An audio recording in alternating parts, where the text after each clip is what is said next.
So your doctor just told you that you or the person for whom you give care to has to go on a low salt diet.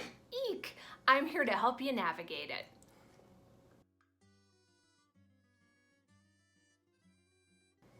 Always follow the guidelines of your doctor first, but generally speaking, a low salt diet is sometimes called the healthy heart diet, which is considered to be 1,500 milligrams of salt a day.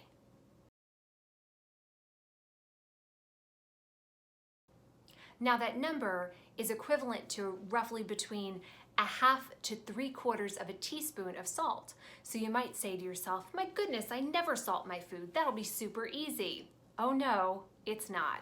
And let me share why.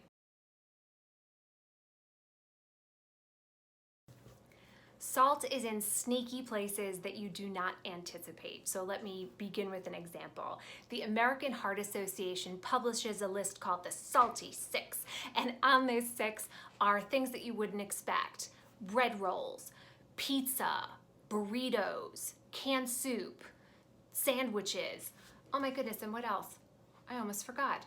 Cold cuts, which also count as sandwiches. Generally speaking, if something is a shelf-stable food, or if something is a prepared food, like like rice mixes or frozen dinners, it probably has a whole lot of salt in it. Beyond that, some of the not so obvious places are things like salad dressing and, believe it or not, pudding.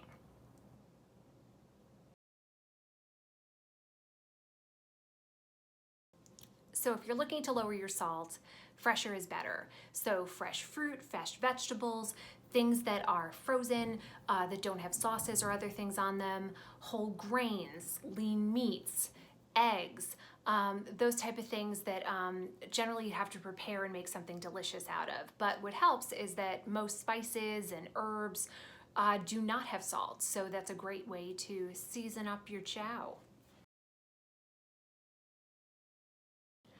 When we had to do low salt diets, three resources really helped us out. So the first is, I love this cookbook. It's called Sodium Girls Limitless Low Sodium Cookbook. So the story is that the author has kidney disease. So she has to, in order to keep her kidneys healthy, go on a very, very, very low salt diet. And what I appreciated is that the recipes are there inventive. So there's a particularly really good one for stuffed lettuce wraps with fresh ginger. So if you love cooking, that's a good choice for you. Another choice for DIY folks, do it yourself, is there's a book called Cooking Without a Grain of Salt. So this one is probably the recipes are a little less zesty than the previous choice, but if you're a person that say, hey, I want to make myself a big old batch of ketchup to save, it is a lot of really good kind of staples type of recipes. So if you want to make condiments and things of that sort, it's a very good resource. If you are not a home chef or don't want to go full Amish on this, another option for you is a website called Healthy Heart Market. So that's a staple when we're low salt in it, is they have some really interesting products that you wouldn't normally expect. So things like snack chips and even stuff like sloppy Joe mix that doesn't have salt, and I think it's probably the broadest Mrs. Dash collection I have ever seen in my life. So it's a great resource if you're just like, I don't know where to start. That's a good place to start.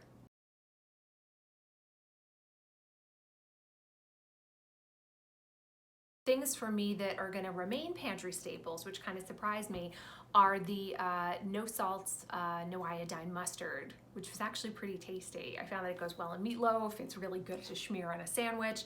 That's a keeper. And the other one was actually the no sodium matzah, which I dug. So it's I've been using it as kind of like, you smush it up, you put it in soup. What's nice is that it doesn't over salt it like sometimes crackers do.